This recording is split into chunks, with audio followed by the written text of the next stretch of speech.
यूं तो अकेला भी अक्सर गिर के संभल सकता हूँ मैं। तुम जो पकड़ लो हाथ मेरा, दुनिया बदल सकता हूँ मैं। मांगा है तुम्हें दुनिया के लिए, अब खुद ही सनम फैसला कीजिए। ओ मेरे दिल के चैन, चैन आए मेरे दिल को दुआ कीजिए। A very special good evening to all of you my lovely students. तो कैसे हैं आप लोग? उम्मीद है आप सभी लोग अच्छे होंगे, पढ़ाई भी अच्छी चल रही होगी। दोस्तों आज की क्लास बहुत ही ज़्यादा इंपॉर्टेंट रहेगी उन सभी विद्यार्थियों के लिए जो बिहार यूपी पैरामेडिकल 2022 की तैयारी में लगे हुए हैं, है ना। तो बच्चों आज की क्लास में हम लोग साइंस के प्रीवियस ईयर के क्वेश्चंस पेपर देखेंगे, है ना। हम लोग जानेंगे कि लेवल क्या रहता है क्वेश्चंस का, कैसे प्रत्येक क्वेश्चंस को डील करना है। तो चलिए आज की क्लास को स्टार्ट करते हैं। तो क्लास को स्टार्ट करने से पहले एक छोटी सी रिक्वेस्ट है स्टूडेंट, यदि आप लोग हमारे इस चैनल पे नए हैं, पहली बार है, तो इस चैनल को सब्सक्राइब कर लीजिए और बेल आइकन को हिट कर लीजिए। और दोस्तों क्लासेस पीडीएफ नोट्स या ई बुक के लिए जो है आप हमारे एप्लीकेशन स्टडी विथ रितेश को भी इंस्टॉल कर सकते हैं। इस एप्लीकेशन पे आपको हर एक चीज़ जो है मिल जाएगा। तो जल्दी से जाना है गूगल प्ले स्टोर पर और हमारी इस एप्लीकेशन को भी अपने फ़ोन में इंस्टॉल कर लेना है। तो चलिए दोस्तों आज की क्लास को अब स्टार्ट करते हैं। चलिए स्टूडेंट पहला क्वेश्चन है, अम्लराज यानी एक्वारेजिया है। जल्दी से बताइए अम्लराज यानी एक्वारेजिया क्या है। तो सांद्र HCl तथा सांद्र HNO3 का 1:3 का अनुपात है ये, या तनु HCl तथा तनु HNO3 का 3:1 का अनुपात है, या सांद्र HCl तथा सांद्र HNO3 का 3:1 का अनुपात है, या तनु HCl तथा तनु HNO3 का 3:1 का अनुपात है। बच्चों ये अम्लराज है क्या, जल्दी से बताइए। सभी स्टूडेंट बताएंगे। तो वेरी गुड स्टूडेंट, यदि आपका जवाब आ रहा है ऑप्शन नंबर सी, देन आपका आंसर सही है। ठीक है, यानी देखिए यहाँ पे ये कहा जा रहा है कि जब HCl और HNO3, जब HCl और HNO3 आपस में मिल जाए 3:1 के अनुपात में, है ना, तो इसी से जो मिश्रण बनता है उसी को हम लोग अम्लराज यानी एक्वारेजिया कहते हैं। यानी जब हाइड्रोक्लोरिक एसिड और नाइट्रिक एसिड ये जब आपस में मिलेंगे 3:1 के रेशियो में, तो इसी से जो मिश्रण बनता है उसे ही अम्लराज कहा जाता है। और एक क्वेश्चन और पूछता है कि सोना और प्लैटिनम को कौन गला सकता है, ये भी प्रश्न पूछा जाता है बच्चों, जल्दी से बताइए। तो सोना और प्लैटिनम, जी हाँ दोस्तों, सोना और प्लैटिनम, सोना और प्लैटिनम को कौन गला सकता है, सोना और प्लैटिनम को कौन गला सकता है। तो बच्चों कौन गला सकता है, तो ये अम्लराज ही गला सकता है, अम्लराज। ठीक है, इतना पावर है इसके पास कि सोना और प्लैटिनम को गला सकता है। अगर यहाँ पे HCl के द्वारा चाहेंगे कि हम लोग सोना गल जाए तो पॉसिबल नहीं है। अगर हम लोग चाहेंगे कि HNO3 केवल गला दे सोना या प्लैटिनम को, तो ये भी पॉसिबल नहीं है। लेकिन जब ये दोनों मिल जाएंगे 3:1 के अनुपात में, तो यहाँ पे सोना और प्लैटिनम जो है आराम से गल सकता है। समझ में आया बच्चों? चलिए बढ़ते हैं अगले क्वेश्चन की तरफ। चलिए स्टूडेंट अगला प्रश्न है, निम्नलिखित में से कौन सा तत्व संक्रमण तत्व नहीं है। Which of the flowing is not transition element. जल्दी से बताना है कौन सा संक्रमण तत्व नहीं है। देखिए पहला ऑप्शन है यहाँ पे Sc यानी इसको क्या कहेंगे बच्चों, स्कैंडियम, और Sn यानी टीन, Hg यानी मरकरी, Pd यानी प्लेडियम। जल्दी से बताना है बच्चों कौन सा तत्व संक्रमण तत्व नहीं है। तो स्टूडेंट सबसे पहले हम लोग जानेंगे संक्रमण तत्व के एग्जाम्पल, यानी कौन से तत्व संक्रमण तत्व होते हैं। देखिए बच्चों संक्रमण तत्व के एग्जाम्पल यानी ट्रांजिशन एलिमेंट के एग्जाम्पल हो जाएंगे, आपके याद रखना है Hg यानी मरकरी हो जाएगा, कैडमियम हो जाएगा, जिंक हो जाएगा, है ना, स्कैंडियम हो जाएगा और प्लेडियम हो जाएगा। ये सभी संक्रमण तत्व के एग्जाम्पल हैं और संक्रमण तत्व को जो है ना डी ब्लॉक में रखा जाता है।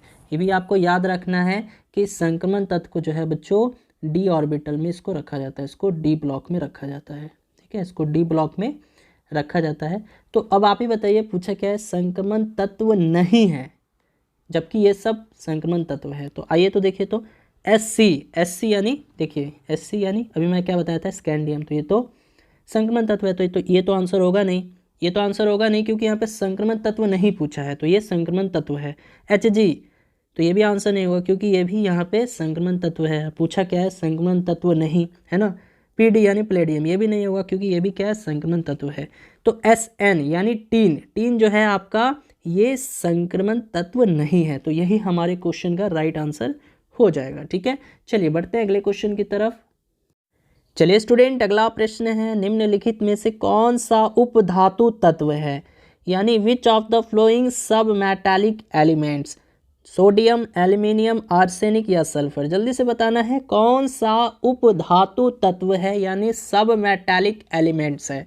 जी हाँ दोस्तों, जल्दी से बताना है। वेरी गुड, यदि आपका जवाब आ रहा है ऑप्शन नंबर सी। जी हाँ दोस्तों, ऑप्शन नंबर सी यानी आर्सेनिक जो है ये क्या है, उपधातु तत्व है। क्या है बच्चों, उपधातु तत्व है। ये क्या है, उपधातु तत्व है। अब यदि बात करें सोडियम की, तो ये क्या है बच्चों, ये धातु है, यानी ये मेटल है। एल्यूमिनियम क्या है, ये भी मेटल है, धातु है। सल्फर की बात करें तो ये क्या है, नॉन मेटल है, यानी ये अधातु है। ठीक है, चलिए स्टूडेंट, अगला प्रश्न है, निम्नलिखित में से कौन सा एक कोलाइडी विलयन है, which of the flowing is a colloidal solution. जल्दी से बताइए, रक्त, धुआं, दूध या ये सभी। यानी यहाँ पे आपको बताना है कोलाइडी विलयन कौन कौन से हो जाएंगे यहाँ पे। तो जी हाँ दोस्तों, यदि आपका जवाब आ रहा है ये सभी, देन आपका आंसर सही है। तो याद रखना है बच्चों, ये सभी यानी रक्त, धुआं और दूध, ये सभी क्या है, कोलाइडी विलयन है। अच्छा, ये कोलाइडी विलयन कहते किसको हैं, ये भी जानना जरूरी है। तो बच्चों, समांगी यानी होमोजेनियस तथा विसमांगी यानी हेट्रोजेनियस, है ना। तो समांगी तथा विसमांगी मिश्रणों के बीच के गुण वाला एक मिश्रण, जिसके कण विलयन में समान रूप से फैल जाते हैं, उसी को हम लोग कोलाइडल विलयन कहते हैं। ठीक है, तो बस आपको याद रखना है कि रक्त, धुआं, दूध, ये सभी क्या है, कोलाइडी विलयन है। ठीक है, चलिए बढ़ते हैं अगले क्वेश्चन की तरफ। अच्छा स्टूडेंट, अब देखिए यहाँ पे रक्त, धुआं, दूध है। ठीक है, तो ये सभी उदाहरण हैं किसके, एरोजोल के। ठीक है, ये भी लिख लीजिए, पूछा जाता है तो आपको लिख लेना है, एरोजोल के उदाहरण कौन कौन से हो जाते हैं। रक्त हो जाएगा आपका, धुआं हो जाएगा, या दूध भी हो जाएगा। ठीक है, ये तीनों जो हैं एरोजोल के उदाहरण हैं। ठीक इसी प्रकार फॉर्म का भी उदाहरण पूछ लिया जाता है, फॉर्म का। तो फॉर्म का उदाहरण कौन कौन सा हो जाएगा, सेविंग क्रीम हो जाएगा, है ना, सेविंग क्रीम हो जाएगा आपका, और रबड़ हो जाएगा, और स्पंज हो जाएगा। ठीक है, ये सभी बच्चों फॉर्म के उदाहरण हो जाएंगे। ठीक इसी प्रकार इमल्सन का भी बच्चों पूछ लिया जाता है, इमल्सन का एग्जाम्पल दीजिए, है ना, इमल्सन का उदाहरण। तो इमल्सन का उदाहरण कौन कौन सा हो जाएगा, दूध हो जाएगा, है ना, सबसे अच्छा एग्जाम्पल दूध ही होगा इसका। ठीक है, और सोल का उदाहरण कौन सा हो जाएगा, तो सोल का कीचड़ हो जाएगा। ठीक है, तो ये सभी बच्चों आप लोग याद कर लीजिएगा, पूछ लिया जाता है। ठीक है, चलिए बढ़ते हैं अगले क्वेश्चन की तरफ स्टूडेंट। अगला प्रश्न है, प्रकाश संश्लेषण के लिए कौन सी गैस आवश्यक है, which gas is necessary for photosynthesis. जल्दी से बताइए, O2, CO, N2 या CO2। प्रकाश संश्लेषण के लिए कौन सी गैस आवश्यक होती है प्यारे बच्चों, तो ये होती है कार्बन डाइऑक्साइड, यानी जिसको CO2 कहते हैं हम लोग। तो ऑप्शन नंबर डी जो है आपके इस क्वेश्चन का राइट आंसर हो जाएगा, यानी कार्बन डाइऑक्साइड। लिख लीजिएगा, कार्बन डाइऑक्साइड। ठीक है, कार्बन डाइऑक्साइड गैस जो है ये प्रकाश संश्लेषण के लिए आवश्यक गैस होती है। चलिए बढ़ते हैं अगले क्वेश्चन की तरफ। चलिए स्टूडेंट, अगला प्रश्न है, कौन सा एक हार्मोन नहीं है, कौन सा एक हार्मोन नहीं है, which is not a hormone. जल्दी से बताना है कौन एक हार्मोन नहीं है, इंसुलिन, थायरॉक्सिन, एड्रिनल या कोलेस्ट्रॉल। देखिए बच्चों, बहुत ईजी क्वेश्चन है और उम्मीद है आप सभी बच्चे इस क्वेश्चन का राइट आंसर देंगे, है ना। चलिए जल्दी से बताइए, कौन सा एक हार्मोन नहीं है। हाँ जी, तो very good, option number D यदि आपने जवाब दिया है देन आपका आंसर सही है। तो यहाँ कोलेस्ट्रॉल जो है ये हार्मोन नहीं होता, है ना, हार्मोन नहीं होता।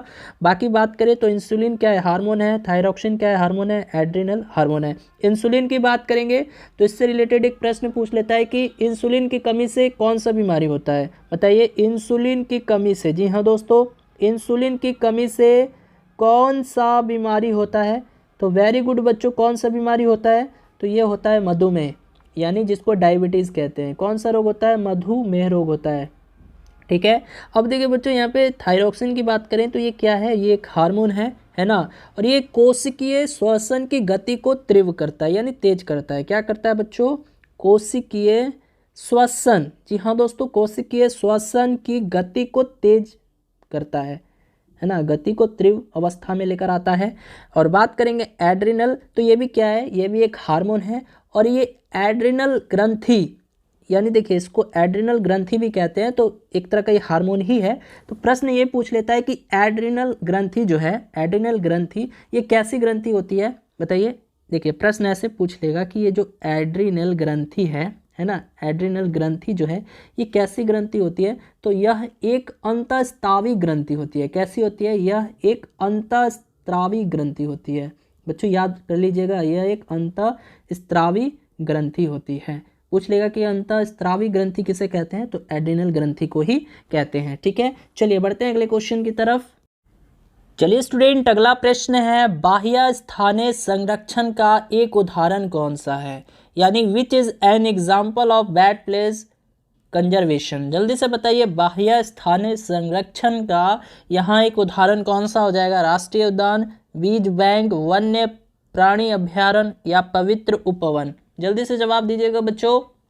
हाँ जी, तो सभी बच्चे आंसर करेंगे, तो वेरी गुड। यदि आपका आंसर आ रहा है ऑप्शन नंबर ए, देन आपका आंसर सही है। तो राष्ट्रीय उद्यान जो है इस क्वेश्चन का राइट आंसर हो जाएगा। ठीक है, तो राष्ट्रीय उद्यान किसे कहते हैं? यानी ऐसा उद्यान या अन्य क्षेत्र जिसे किसी राष्ट्र की प्रशासन प्रणाली द्वारा औपचारिक रूप से संरक्षित किया गया हो, उसे ही हम लोग राष्ट्रीय उद्यान कहते हैं। और बाह्य स्थानीय संरक्षण का ये एक बहुत ही अच्छा उदाहरण हो जाता है। चलिए बढ़ते हैं अगले क्वेश्चन की तरफ स्टूडेंट।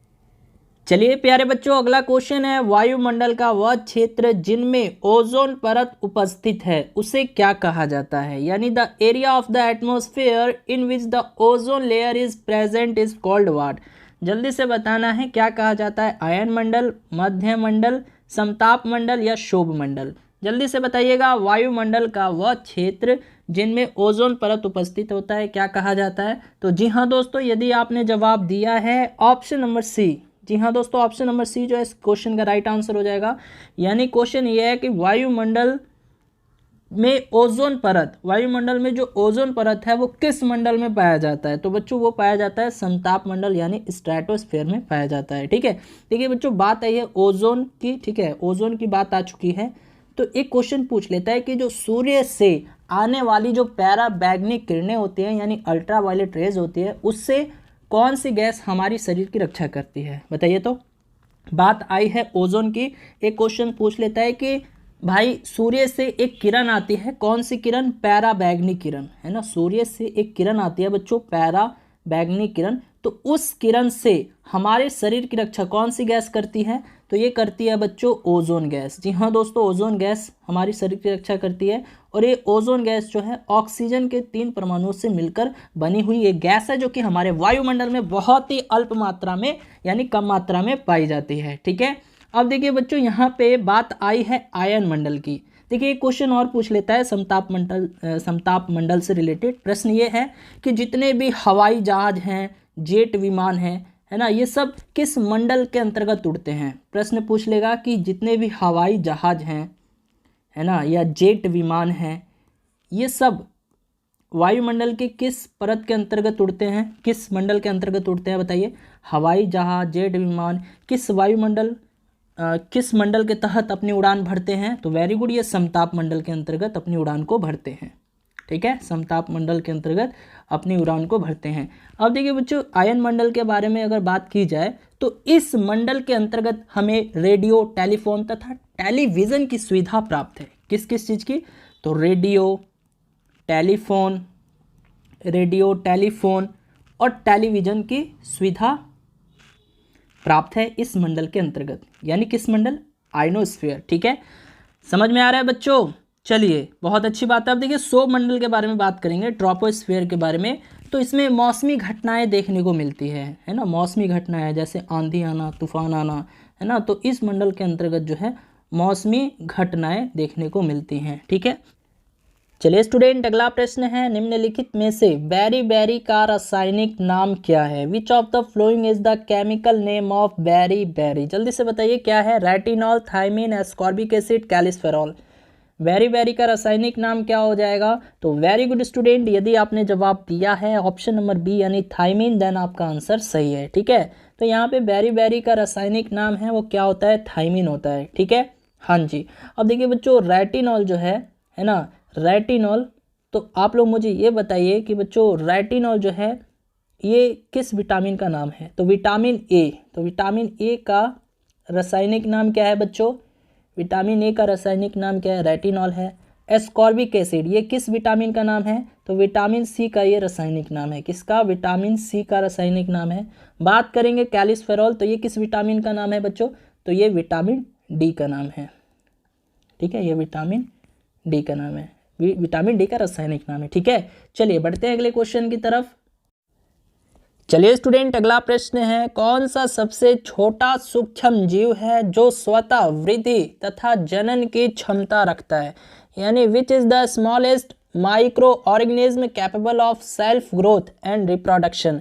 बताइए, वायरस होगा या वाइरोराइड होगा, वायरोइड, या फिर माइकोप्लाज्मा, या इनमें से कोई नहीं? जल्दी से बताना है सबसे छोटा सूक्ष्म जीव यानी सबसे स्मॉलेस्ट माइक्रो ऑर्गेनिज्म।